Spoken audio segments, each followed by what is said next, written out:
Hola, muy buenos días. Hoy vamos a abordar las siguientes preguntas. ¿Cuál es el origen del español? ¿De dónde viene? ¿Cómo ha cambiado con el paso del tiempo? ¿Y cuál ha sido la historia de la lengua y de las personas que han hablado este idioma?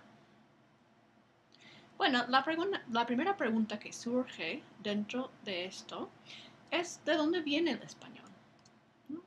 Y la respuesta es esta, que precede del latín que se hablaba en la región de Castilla, en la península ibérica, en las tierras que hoy en día son el país España. Entonces, fíjense que el español viene del latín. El español se podría decir es una versión moderna del latín. Quiero aclarar algunas cosas respecto a terminología. Las palabras español y castellano. Cuando estamos hablando de un idioma, se podría preguntar uno, ¿cuál es el término correcto? ¿Español o castellano? ¿Qué piensan ustedes? Pues los dos términos son correctos, los dos se usan. Español, cuando estamos hablando del idioma español, español, el origen de esa palabra es de la nación de España, de la gente que vive en España. Entonces el español es la lengua de esas personas, ¿no? Castellano se refiere específicamente a la región dentro de la península ibérica que se llama Castilla. Entonces, en ese sentido es un poco más específico el término castellano que español, sobre todo porque dentro de España, en los españoles que hablan, pues hay gente que habla español o castellano, pero también hay gente que es de la nacionalidad española, pero que habla otros idiomas. Por ejemplo, el gallego, el vasco, el catalán, son otras lenguas españolas.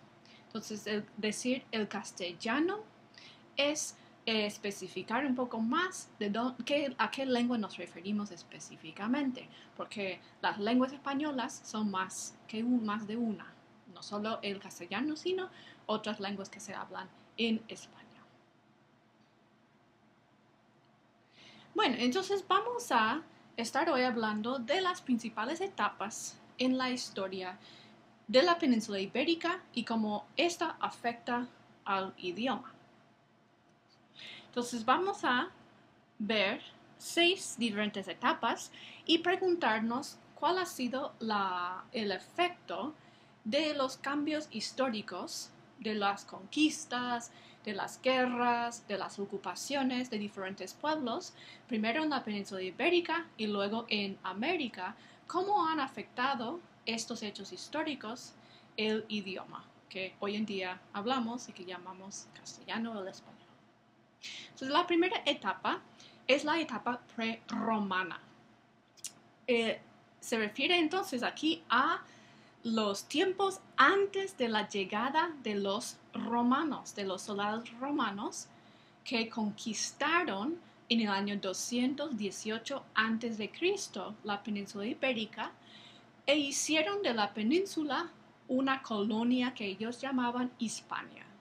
Entonces, antes de la llegada, la conquista de los romanos, existían otros pueblos que hablaban sus propias lenguas. Entonces, están ahí en ese mapa de la península ibérica diferentes nombres de pueblos que estaban presentes en la península ibérica antes de la llegada de los romanos.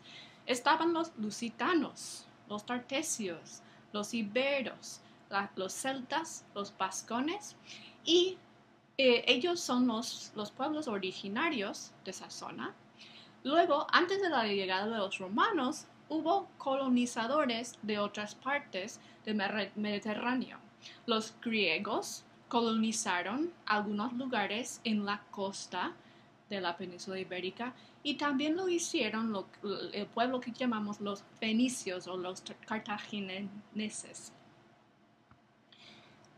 En cuanto al pueblo que se llama los iberos, ellos vivían en esa franja de verde claro que se ve a lo largo de la costa en la península ibérica. Entonces ellos tenían su propio idioma. De hecho, ellos también tenían un sistema de escritura, tenían símbolos que usaban para escribir. Lo único que queda de ellos son algunas estatuas, como las que ustedes pueden ver en la pantalla. También quedan muchas inscripciones en piedras a lo largo de esa zona donde ellos vivían. Les han dejado inscripciones.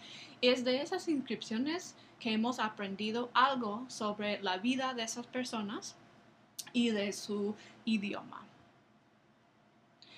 El vasco era el idioma que hablaban los vascones o los vascos que vivían en el norte de la península.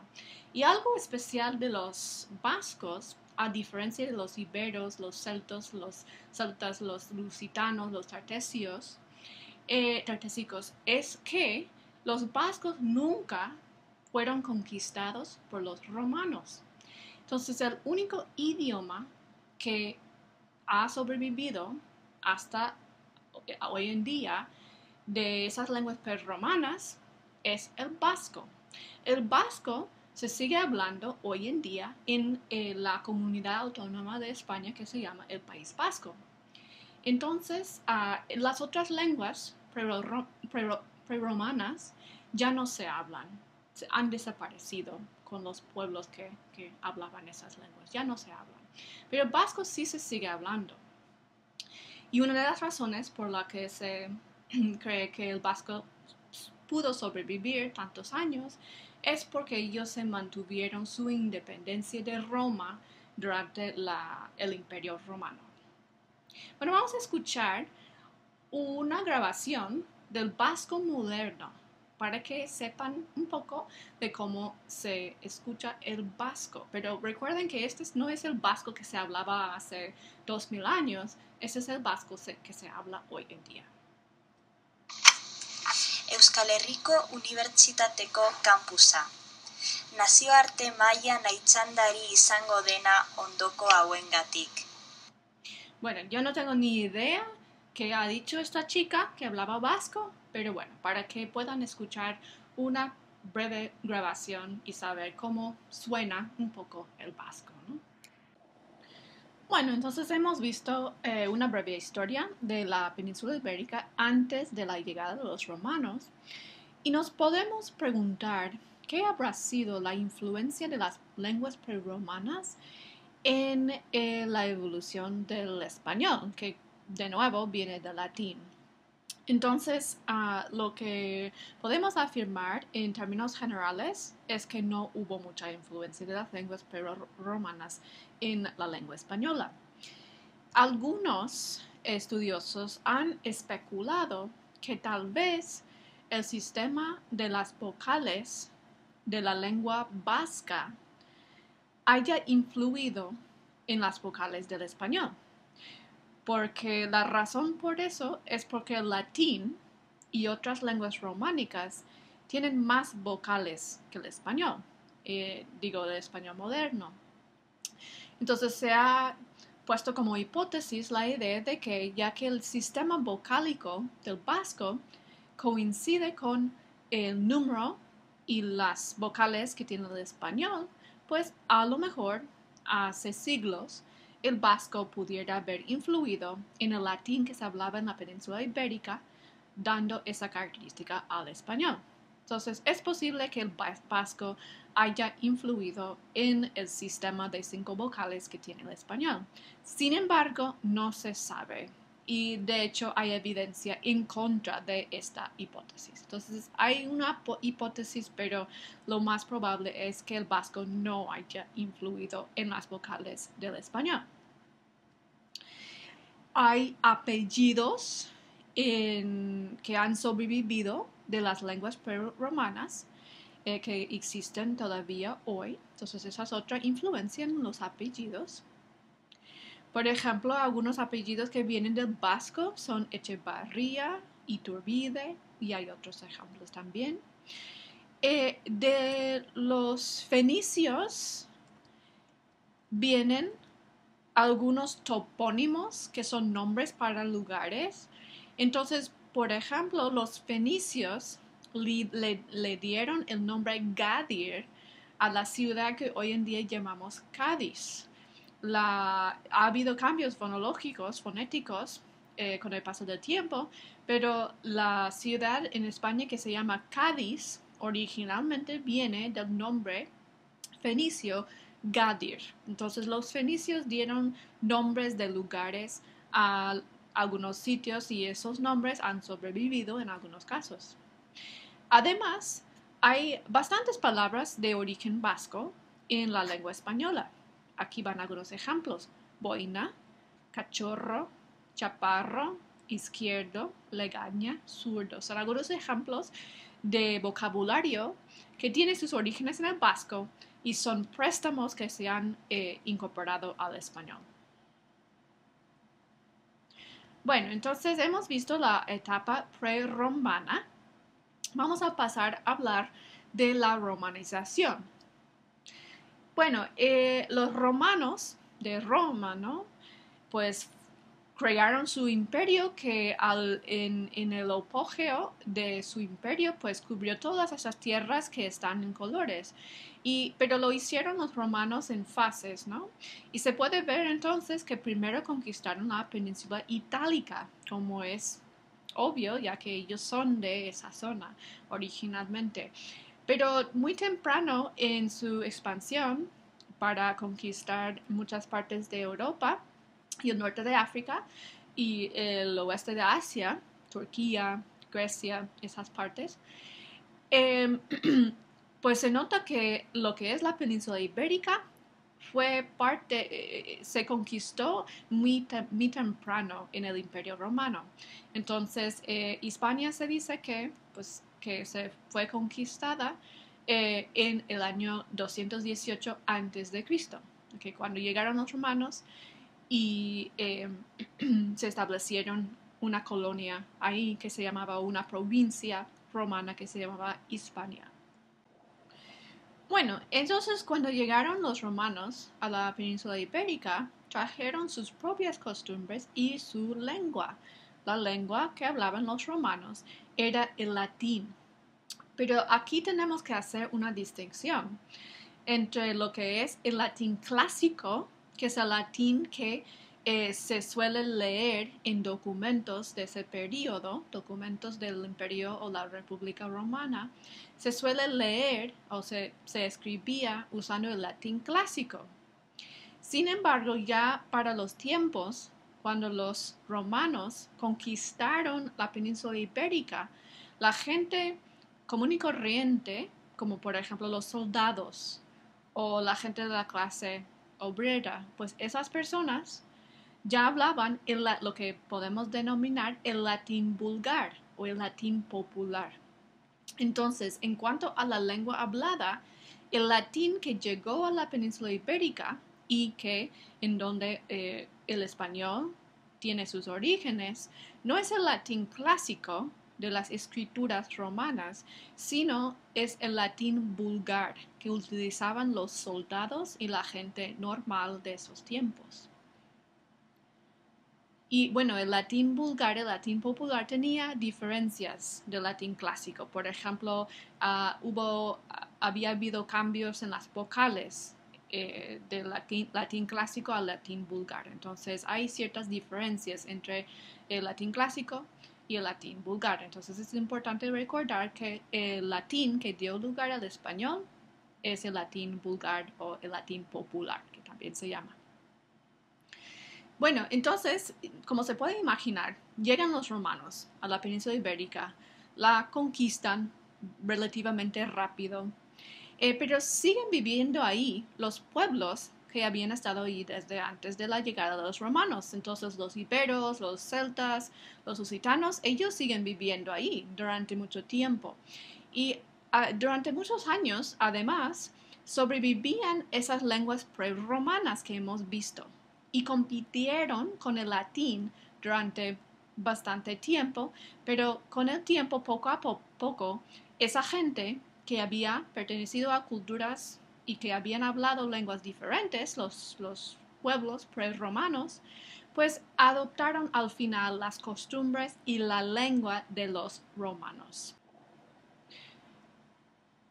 Vale la pena mencionar, bueno, lo he mencionado antes, que a diferencia de las otras lenguas prerromanas, el vasco, o también la lengua que se llama el euskera, sobrevivió hasta los tiempos modernos y se suele decir que sobrevivió a diferencia de las otras lenguas preromanas que desaparecieron porque los romanos al final nunca pudieron conquistar completamente la zona que es el País Vasco. En la modernidad es el País Vasco, la tierra de los vascones. Entonces, ya que los romanos nunca llegaron a dominar completamente esa zona, los vascos mantuvieron cierta independencia de Roma y así se usa eso como explicación para decir por qué sobrevivió el vasco y no las otras lenguas preromanas. Bueno, entonces esa puede ser una razón por eso. Bueno, entonces durante el imperio de los romanos, cuando la península ibérica estaba bajo el control de los romanos, el latín fue la lengua oficial del gobierno en la provincia romana que se llamaba Hispania, que es la España actual. Entonces, el hecho de que el gobierno romano, que tenía control de casi toda la península, hablaba una misma lengua, lingüísticamente hablando, esto unificó la península, hablando todos los habitantes de la península la misma lengua, cuando antes, como vimos, había pueblos de culturas y que hablaban lenguas diferentes. Sin embargo, entonces durante el imperio romano, pues se hablaba siempre latín y era la lengua oficial del gobierno. Y bueno, llegó a ser la lengua que se usaba la gente normal, ¿no? Pues, pero después de la caída del Imperio Romano, en 476 después de Cristo, en este año, y después de eso, ya que faltaba la centralización durante un periodo, el latín de cada región de la península, como ya no había unificación bajo un gobierno así central, pues el latín que se hablaba en cada región de la península ibérica empezó a tomar su propio camino en cuanto a las características de la lengua. Entonces el latín que se hablaba en Lugo, en el norte de España, y el latín que se hablaba, qué sé yo, en Cuenca, en el centro de España, pues esas versiones de latín que en un momento anterior habían sido el mismo latín o casi el mismo latín por la cuestión de que la provincia de Hispania estaba unificada, pues con la falta de unificación, pues cada versión de latín empieza a diferenciarse de las otras variedades de latín habladas en otras partes de la península, ya que no había tanto contacto entre las personas. Los pueblos pequeños y las ciudades se quedaban un poco aislados los unos de los otros.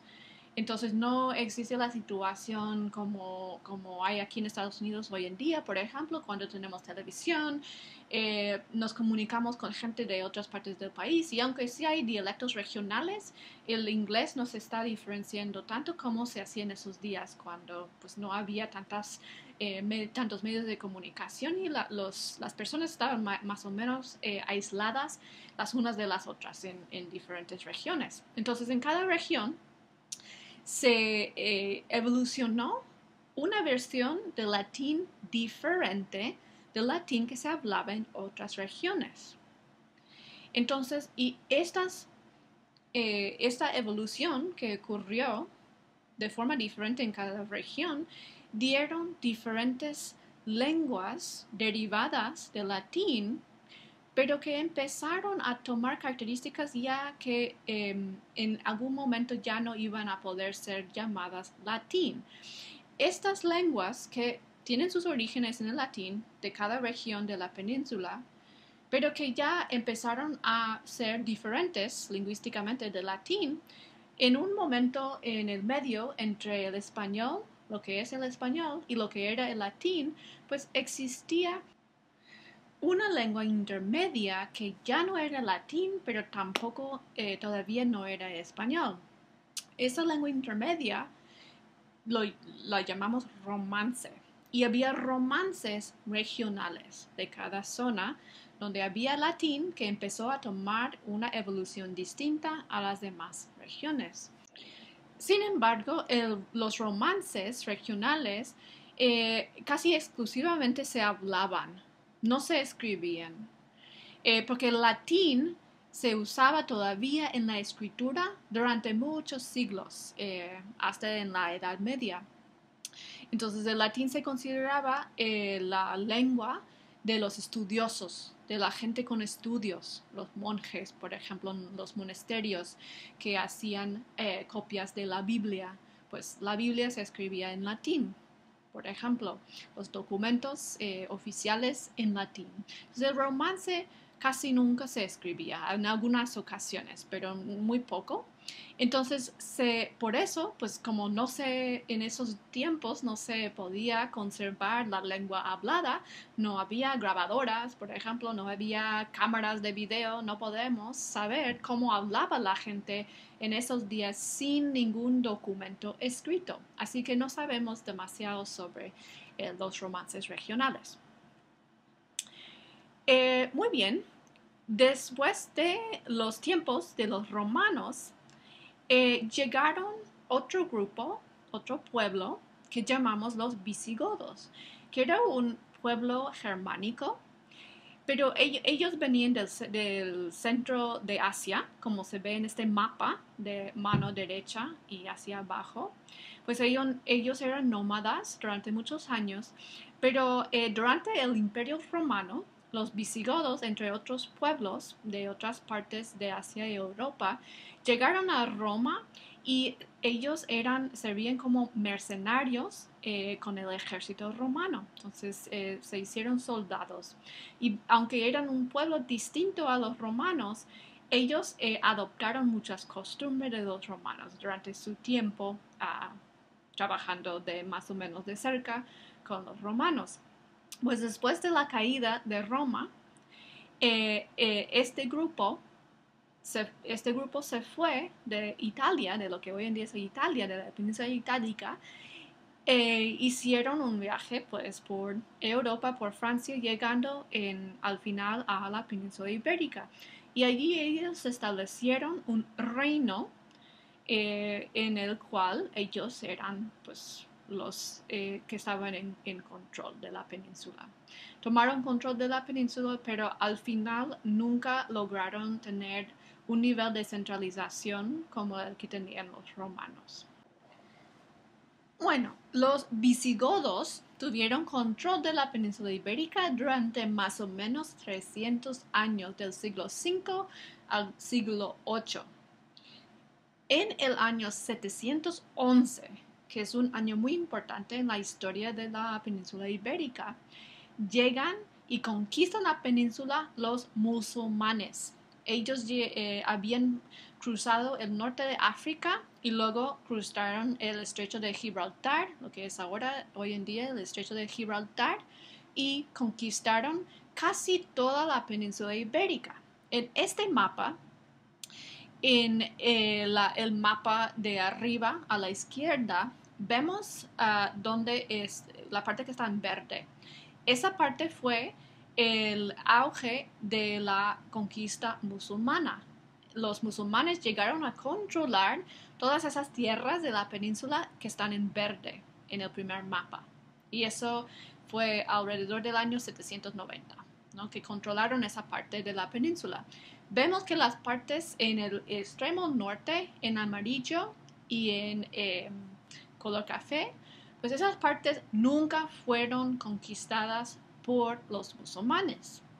Los musulmanes establecieron diferentes califatos en ciudades del sur, en Toledo, en Córdoba, en Sevilla, en Granada. Bueno, Si pasamos al siguiente mapa, vemos que la parte que está en verde se empieza a disminuir. Lo que está pasando en esos años y esa fecha es 900, año 900, ¿no? Lo que está pasando es lo que llamamos la Reconquista, que los reinos cristianos del norte, Galicia, Asturias, Castilla, Pamplona, Aragón, Barcelona, esos reinos que no formaban un país unificado, sino que había diferentes reinos bajo reyes y reinas, pues en cada zona, que ahí están en diferentes colores, pues ellos, en cada uno de esos reinos, empezaron a mandar soldados para luchar en guerra contra los musulmanes para reconquistar las tierras que ellos habían perdido a los musulmanes, pues siglos atrás. Entonces pasamos al tercer mapa. Abajo vemos que para el año 1150, pues los musulmanes han perdido casi la mitad de las tierras que habían conquistado en un principio, después del año 711.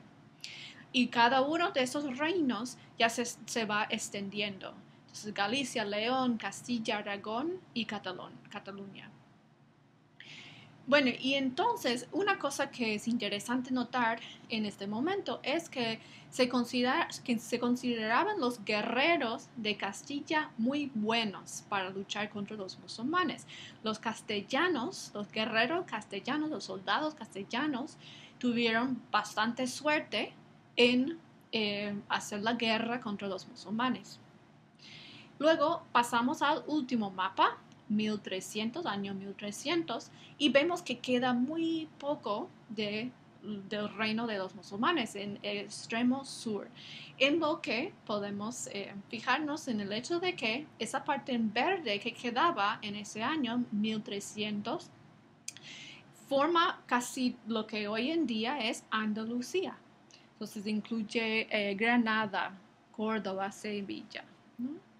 Pues entonces ya, como sabrán ustedes, el año 1492 es un año también muy importante en la historia del mundo, no solo en la historia de la península ibérica, pero vamos a señalar tres cosas que ocurrieron en ese año. En primer lugar, los reyes católicos o el reino de Castilla bajo los reyes católicos Fernando e Isabela, ellos lograron al final terminar la reconquista y tomar Granada de los musulmanes. Entonces, en el año 1492 es cuando entran los reyes católicos a Granada y toman Granada para ellos mismos de los musulmanes, ¿no? Otra cosa que ellos hacen después de tomar el control, los reyes católicos, es correr a todos los judíos que habían vivido durante siglos en la península ibérica y ellos tienen que ir a otros países. Muchos de ellos, por ejemplo, se fueron a Turquía, pero fueron echados los judíos que habían vivido en la península ibérica. Y como todos sabemos y con relevancia para América, el año 1492, por supuesto, es el año que llegó a América Cristóbal Colón. Bueno, vamos a ver, ¿cuál habrá sido la influencia del visigodo, la lengua que ellos hablaban, y el árabe, que era la lengua que hablaban los musulmanes que ocuparon la península ibérica durante muchos siglos? Entonces, ¿cuál habrá sido la influencia de estas lenguas? Bueno, el visigodo, y lo mismo que pasó con las lenguas prerromanas, influyó muy poco en el español. Pero del visigodo han quedado algunos nombres. Por ejemplo, Hermenegildo es un nombre de esa lengua visigoda, Gonzalo y Rodrigo, para darles algunos ejemplos. Entonces han sobrevivido algunos nombres de los tiempos de los visigodos y de su lengua. El árabe, a diferencia del visigodo, de hecho tuvo una influencia más importante. El árabe se dice que donó alrededor de 4,000 palabras al español. Entonces, aunque no todas las palabras las usemos hoy en día, se dice que el español cuenta con alrededor de 4,000 palabras de origen árabe. Algunas palabras así que podemos identificar son jarabe, y estas palabras se usan todavía. Zócalo, tarifa, son palabras que tienen sus orígenes en el árabe. Además, esto no solo se encuentra en una sola palabra, sino que muchas de las palabras que existen en español que empiezan con al son de origen árabe. Entonces, por ejemplo, alfombra, almohada, almacén, estas palabras vienen originalmente del árabe. Entraron al español cuando el español estaba en contacto con el árabe durante los tiempos cuando controlaban los musulmanes la península ibérica, o estaba el romance en contacto con el árabe. Pues entonces casi muchas de las palabras que empiezan con al son de origen árabe. La razón por este al es que en árabe al es el artículo definido, es como el.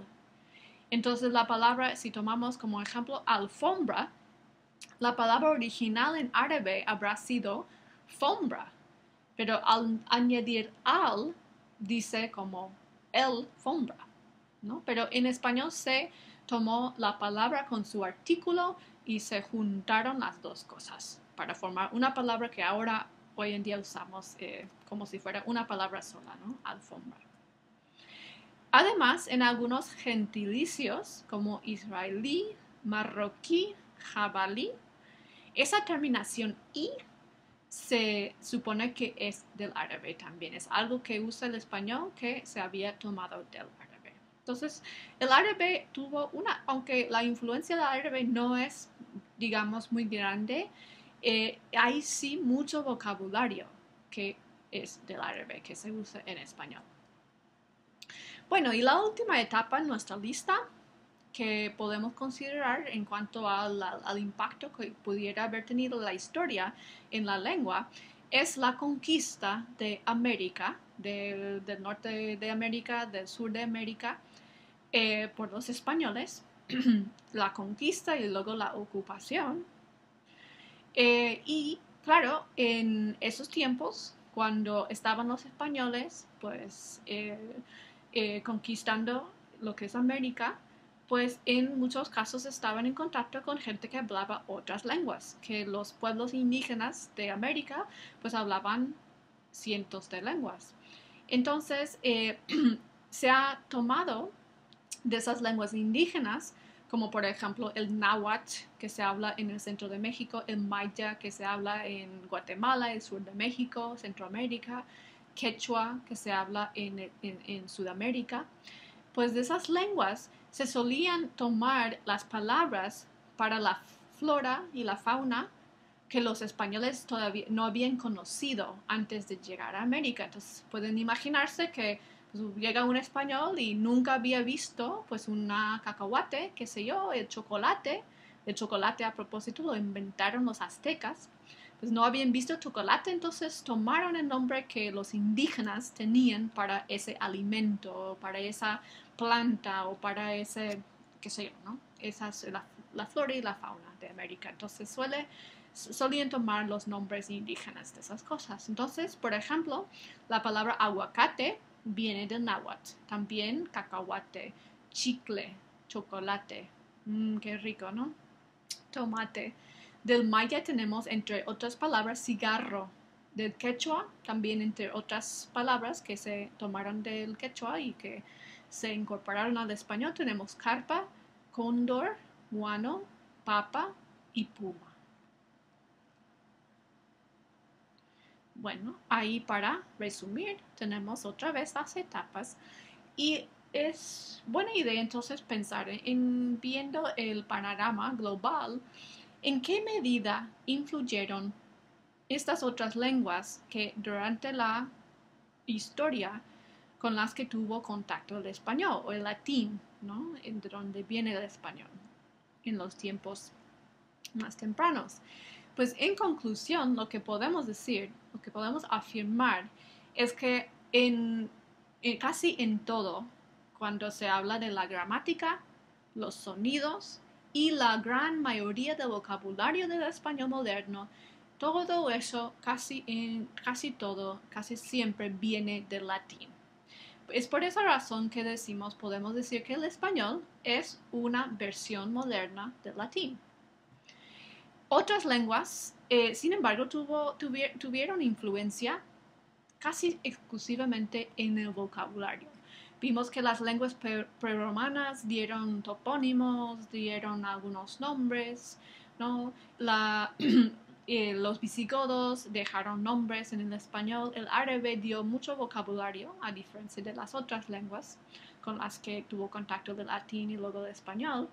Y las lenguas indígenas de América pues también donaron vocabulario al español. Pero en lo que es la gramática, los sonidos y en cuanto a la mayoría del vocabulario, todo eso viene del latín.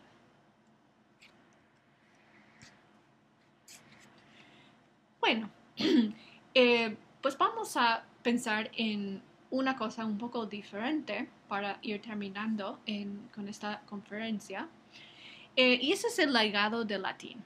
Pues otra vez he puesto el mapa que muestra que en el auge del Imperio Romano, cuáles eran las tierras que estaban bajo el control de Roma. Y es impresionante, ¿no?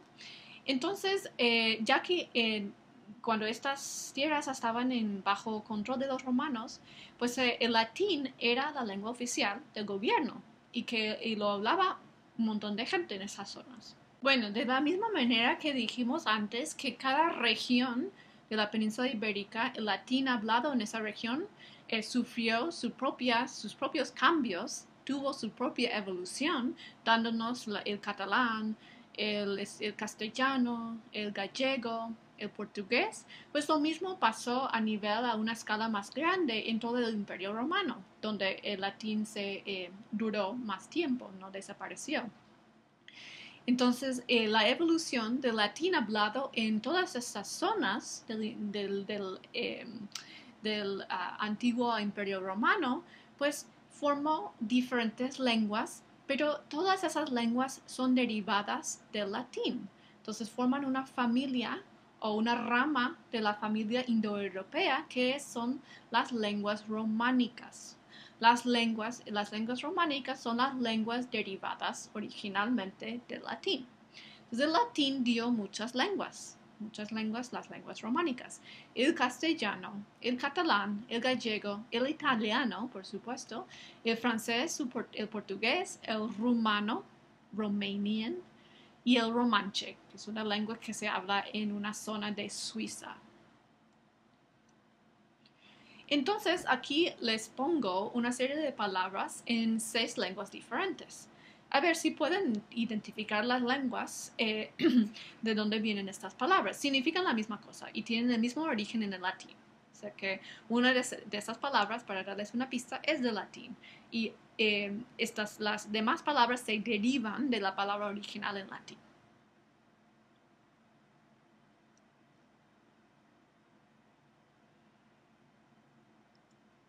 A ver, pues entonces populum es del latín, es la palabra original. Pueblo es del español. Poble, no estoy segura cómo se pronuncia, pero esta palabra es del catalán. Povo es del gallego. People, no sé si mi pronunciación es muy buena, pero es del francés. Y populo es del italiano. Entonces podemos ver que en estos casos las palabras se parecen bastante, se parecen a la palabra original latina. Bueno, esto solo es para divertirnos. Para escuchar un poco cómo son las lenguas románicas, voy a poner algunas grabaciones y quiero que digan, que decidan qué lengua románica es. A ver si podemos escuchar diferencias y similitudes entre estas lenguas románicas. Pues las lenguas que voy a poner son las siguientes: el catalán, el gallego, el francés, el latín y el rumano. A ver si podemos adivinar cuál es la lengua románica que voy a poner. La primera es esta. Al seu discurs de proclamació de victòria al Reagan Center de Washington, seu de la festa electoral republicana, el president nord-americà ha demanat als votants demòcrates que li donin suport. Pues, ¿qué piensan? Bueno, Fue el catalán en ese ejemplo. Vamos a escuchar la siguiente. Multiplica as túas posibilidades. É unha mensaxe do Consello da Xuventude de España. ¿Qué lengua románica es? El gallego. El gallego se habla en Galicia. Bueno, vamos a ver. ¿Cuál es la siguiente? Quo usque tandem abutare Catilina patientia nostra, quam Dio etiam fura iste tuos nos eludet. Quem ad finem sese frenata iactabit audacia, nihil ne te nocturnum praesidium palati, nihil urbis vigiliae, nihil timor populi, nihil concursus bonorum omnium, nihil hic monitissimus habendi senatus locus, nihil horum ora vultusque moverunt. Muy bien. Entonces, aunque el latín se considera una lengua muerta, todavía se puede aprender, se puede estudiar y se puede hablar. Pero bueno, ya no hay hablantes nativos del latín en sí. Pues nada, vamos a continuar. A vrut să-și ia viața în propriile mâini. A plecat în lume să-și caute un rost. Acum Dan Hidiț a venit să-și întâlnească amintirile acasă, la Timișoara. Mie Timișoara, cum îți amintești Timișoara de acum 8 ani și cum arată Piața Unirii, spre exemplu? Era gol, nu erau toate terasele, nu existau terase, nu erau oameni care se plimbau prin Piața Unirii. Acum mi se pare destul de vioi, parcă are un puls orașul. De 8 ani de zile ai văzut alte locuri și te-ai văzut în primul rând pe tine acolo. Pues, ¿entendieron algo? Esa lengua románica es el rumano, que se habla en Rumanía.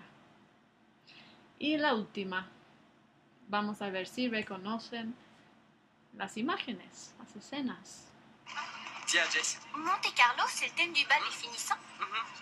Les casinos, les tuxedos et Bond. James Bond.